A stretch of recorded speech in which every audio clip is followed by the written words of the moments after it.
Welcome to the Pen Leader Podcast, where strategic leaders get straight to the topics, strengthening our awareness and sharpening our minds.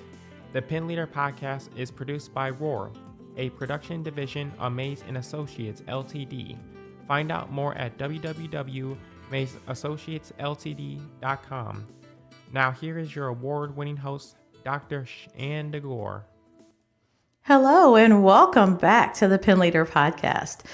Today I'm excited about talking about how we can pour into others. And I have someone here who has done so much work in the community and in her business life. Her name is Kathryn Tucker, and she serves as a senior vice president at a large financial institution. She's also a board president of Women of Toledo, which is a large nonprofit. And she's also a co-founder of Toledo Share winery. But she does so much work and mentors and leads groups and gives back to the community. So I'm excited to have her with me. Welcome to the show, Kathryn. Thank you so much for having me, Dr. Gore. You know, let's start off with your passion, because when I look at your resume and I look at all the work that you do, it's amazing. So what are you passionate about? Yeah, thank you. I am passionate about, but when I think about where that passion comes from, it comes from balance and equality. I am a person who believes in humanity and the idea that I want to live in a world, and I want a world for our children that is going to get as close to that balance as possible. So any and everything I do every single day is really trying to bring balance and trying to bring the equality that I think our world desperately needs in order for us to progress in a way that's going to be better for future generations. Well, you also are a wife and a mother of children. Yes. So you're trying to make a better world for your children as well. Absolutely. It's very exciting. Well, they have a great role model. Well, thank you. What would you say is your most prized accomplishment? Because you've been working in the field of the financial institutions, but you've also, I understand you're in your last year of law school on top of these other organizations. So, can you talk about your accomplishments and why law school too? Yeah, thank you. Interestingly enough, so when I grew up, my mother was an academic, and she's incredibly smart and a huge reader, which is a big reason why I read a lot of books. But one of the things that I didn't have that I wish I did was I wasn't great at standardized testing. When you talk about my greatest accomplishment, it was getting into law school. It was something that I had to challenge myself with. So I think I've had a lot of talents. We all have our own gifts and talents. But for me, one of the things I was not proud of was just me academically. And it's something that I desired. It was something that I wanted to be like my mother. I worked in the banking industry. Then I got into nonprofit. When I got into nonprofit, I found my passion. But I found that there was a lot of inequitable practices in the housing and home ownership industry. And so I wanted to do something about it. And I'll tell you a quick story as to what led me into law school. So I was working with a client who had just received a settlement, a death benefit, and she received over $80,000. And she wanted to purchase a home, and she could have just bought it cash, but we have been working with her for about 3 years. So we go to the bank, we're excited, she has the money down, she's got the credit score, and this bank was like openly discriminating against her. Oh no. I did what I could, and I remember walking out of there and I go, I wish I had more power to do something about this issue and do something for my client. So I went home that night and I told my husband, I'm like, what do you think about me going to law school? And you know what he said? I thought he was going to be like, you're crazy. He goes, you would make an excellent lawyer. Do it. That's amazing. I'm like, really? That's great. What I was very afraid of, Dr. Gore, is that I said to myself, I don't know how I'm going to pass this LSAT. I took a practice one and it was so terrible. But what I'm most proud of is I studied for 9 months. I self-studied, I purchased a program, and I faced the biggest fear in my life. And that was my own vulnerability and insecurity around my education. And so I worked hard and I took it the first time and I didn't do well. The second time, when I saw my results, I thought they were the wrong results. I refreshed for like 2 hours. I'm like, they gave me the wrong results. And that was a huge accomplishment for me because it was an insecurity that I had and I overcame. And not only did I get into the law school, but I got into law school on a scholarship. So to me, that was a breakthrough point of this is something I'm actually proud of myself, but it gave me this whole different appreciation for as humans and educationally what we can do with our mind. The more we use it, the more we exercise it, the more we educate it, the more it's capable of. So I would say that's probably my biggest accomplishment. That's excellent. I was looking at it and thinking to myself that, you talking about pouring into others, you poured into yourself first to make sure that you could actually do that test. And I love the spirit of not giving up and to continually go back and take the test again. I do work with clients and I tell them, don't give up the first time. Keep going. Keep working on the elements that are not quite in shape yet. And then you'll get that success. Can you talk a little bit about the pouring into others that you do? It's kind of like a way of looking at it because you have a winery, and I thought, I'm pouring into a glass. You're pouring into others, but a winery. Talk to me a little bit about that too. Yes. So my husband is recently retired from law enforcement and prior deputy safety director for the mayor's office. And he's actually been making wine for 13 years. I make the joke that, you had me at wine. That's why we got married.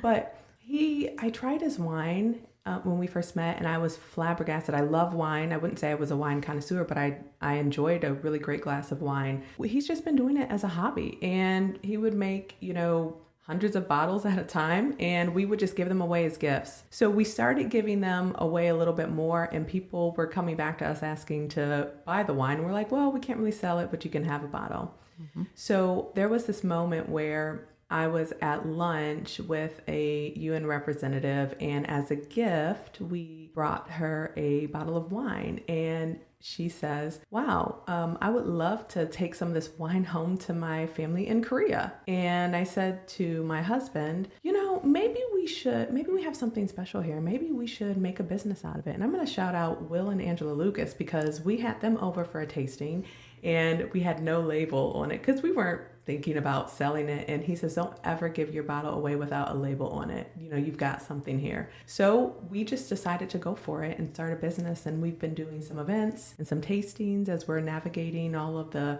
red tape to be up and running fully.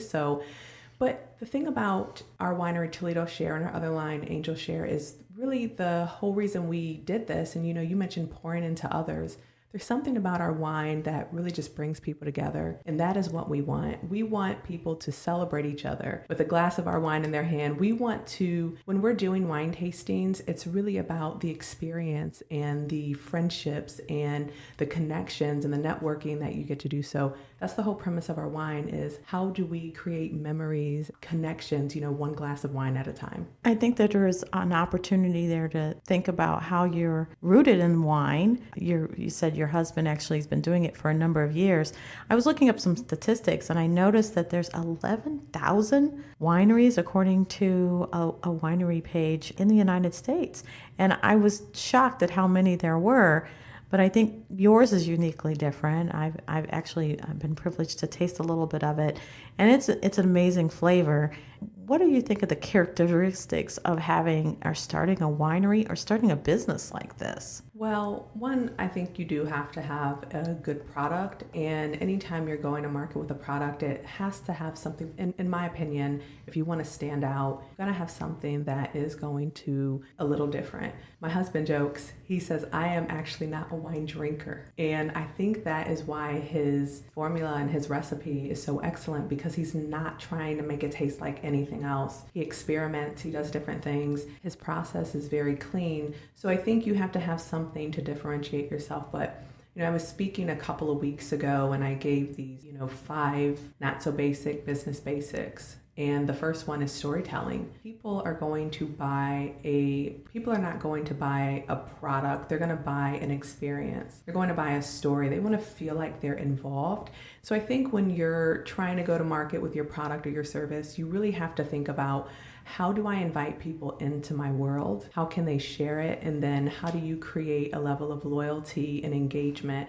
And so that's really what we're trying to do with our wine company, is give people a differentiated experience in the Toledo area, right? Because we don't have that many wineries here. And you mentioned all of those wineries. Less than 1% of wineries are Black owned. I did not know that. Yes. And so there is an opportunity for us to work and collaborate and really kind of share some of that market share. It's even, I think it's 5% or less are female owned. Oh, that's amazing statistic too. I know that when you travel, and because we have listeners all over the United States, your goal is to bring that Toledo Share out to others, correct? Absolutely. We want we want our wine to be Toledo's wine. And what you'll see in our product is there's a QR code, and we're going to tell the stories of people, places, and things in Toledo so that we can share that with, places in the United States, places around the world. And we're not talking about old world Toledo. We're talking about now. Let's celebrate the people, places, and things that are making Toledo great. And so that's our way of sharing our passion with Toledo and to get Toledo's story out there. I mean, look at what you're doing here in Toledo and all of the people that are listening. So we want to do something that's going to celebrate and commemorate those awesome things that we have here in Toledo as well. What would you say to your mentees? Again, you pour into others, and you've got a number of programs running where others are looking to you to lead. Your mentees, how do you select a mentee, and then how do you go about getting them to the next level in their leadership experience? So I think you said something interesting, because at work, one of the things we talk about is like being a sponsor and being a mentor. So for me, when I have people that I'm working with as mentees, first I have to make sure that that individual is really committed to whatever it is that they're trying to achieve, because people will look for, sometimes people are just not entirely sure what it is that they're trying to do. And so for me, it's like, what is it that you're looking to do? And then how can I be a good listener, be a good facilitator, and be, most importantly, inspirational? I went through a program years ago. They assign you a mentor. And one of the things, and the reason I said what I just said now is I got assigned an amazing mentor. But at my point in my career journey, that wasn't the right mentor, because they were in a different industry. They were at a completely different level. And so I didn't get what I wanted from that. But then I got reassigned a mentor that was doing something similar and had similar experience, but was much more successful. And that mentorship was so strong. So I think it's important to connect mentees to the person that's going to help them get to whatever the thing they're looking for in life. So that's one. Second is what I said, is just listening and making sure that if I'm going to be someone's mentor, I want to open doors for them. I want to open their mind, and I want to do whatever I can to, I do pour into people, and sometimes I do probably pour into people more than I pour into myself. So, but I want to make sure that the connection and the collaboration is going to help them get to where they want to get, and also just provide them like love and care and support. A lot of people, I remember being at that point, just wanting a mentor, a female who made me feel worthy and loved. And over time, you get the right person. I had a mentor who I love very much now. Her name's Patty Wise. She always told me, just go and do it. Like, I would come up with these terrible ideas, and she's like, you're amazing, you should do it. Yeah, you should do it. And I look back, sometimes I'm like, Patty, why did you encourage me to do that? But it's the same thing with why I love my husband. That positivity and encouragement, I heard it so much that at some point in time I believed it. And that's what I look to give towards, anyone who I'm mentoring. Excellent.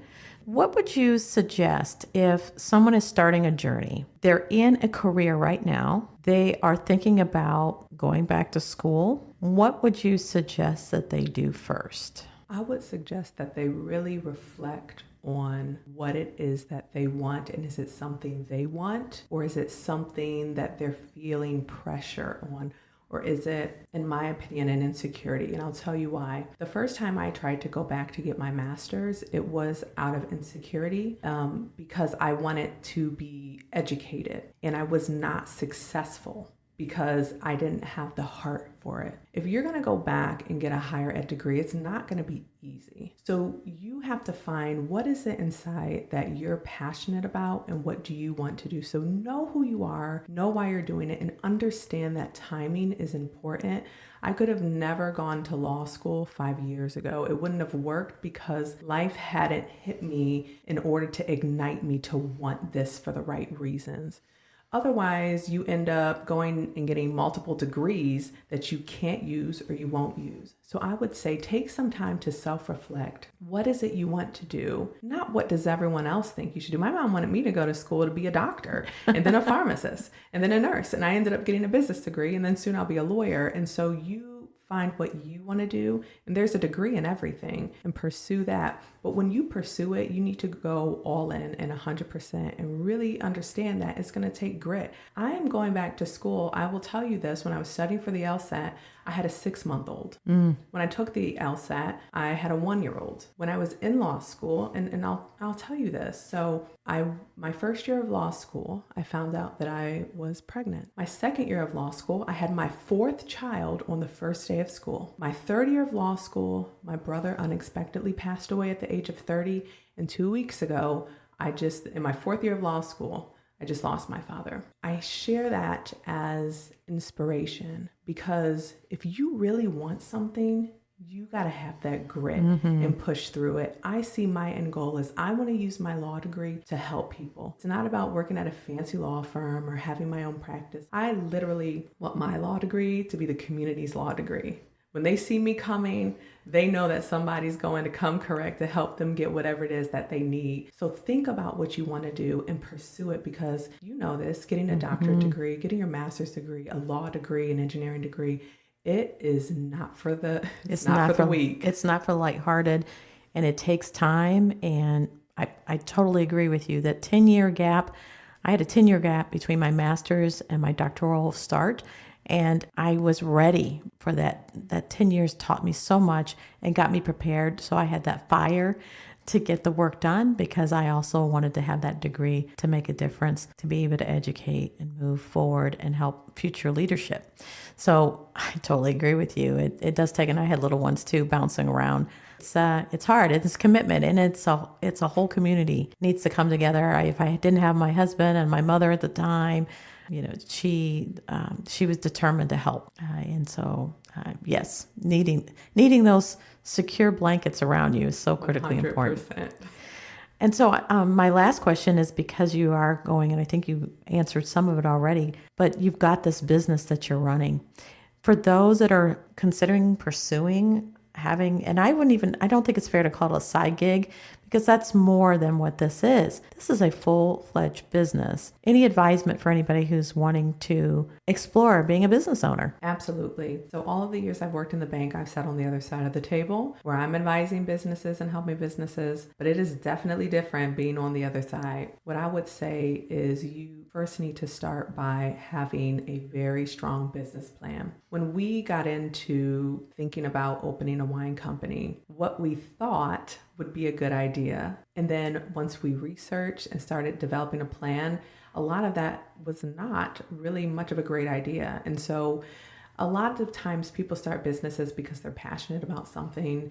They see a gap somewhere and they want to fill it. But what you have to do is you have to have a plan. You know that with your company, you do a lot of strategic planning. Yes. That is so important because otherwise your business isn't going to weather the challenges if you're not prepared for them. So that would be the first thing. The second thing that I would say is be bold. If you're interested in starting something, my husband has been a police officer. He would have never even had the boldness to be like, I'm going to do a whole wine company. But think big and think bold, because the people who have been successful in their businesses are the ones who have gone for it. I mean, look at the clients that you have.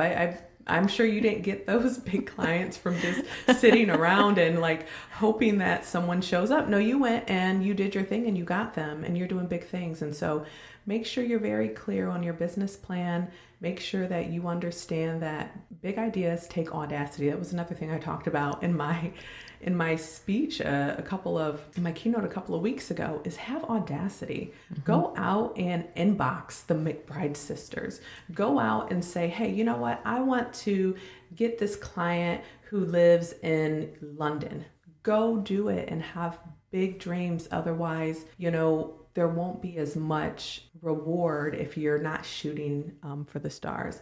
And then the last thing that I would say is and this is going to be a little abstract, but to get involved in your community and create your Rolodex of people. I don't think the demand for our product and service for our wine would be as big if we didn't have as many connections and people who loved us and wanted to support us. So create your village and be around the people you admire. I mean, be in rooms with people like Dr. Shanda Gore and some people who, you look up to, and make those connections, because then they'll want to support your business. Mm-hmm.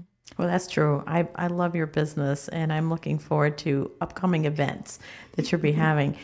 I can't say thank you enough. I think this message of being bold, having the audacity to step forward and think big, if anything, taking away from the show today, I really hope our listeners are catching that. And I can't thank you enough. Thank you so much. It's been an honor to be here with you, Dr. Gore. Your podcast is amazing. And thank you for all you do in the community and elevating voices and just really placing your own skill set and passion out in the community. Thank you. Oh, thank you. And thank you to our listeners.